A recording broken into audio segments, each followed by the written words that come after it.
How's it going, everyone? In today's video, I'll show you on how you can print multicolor with the Elegoo Slicer. So the first thing that you want to do is to add multiple filaments onto your project. And from here, you then want to click on the color icon and then choose the color that you want to apply onto your model. So in order to add some filaments, just click on the plus icon right here.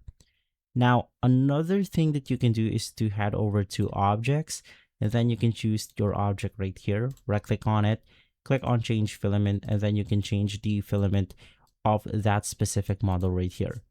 But if you want to add multicolor depending on the layer, you can simply slice the plate first, and then on the progression bar at the side of your screen, you can simply change the entire color by right clicking on it, click on change filament, and then you will be able to choose right here.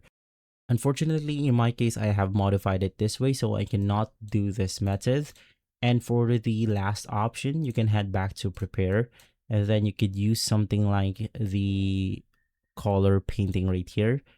Of course, you want to choose your filament, and then you can get started coloring or applying the multicolor that you want to use onto your models. And so if this video has been helpful, leave a like, subscribe, and follow us for more videos like this. Thanks for watching.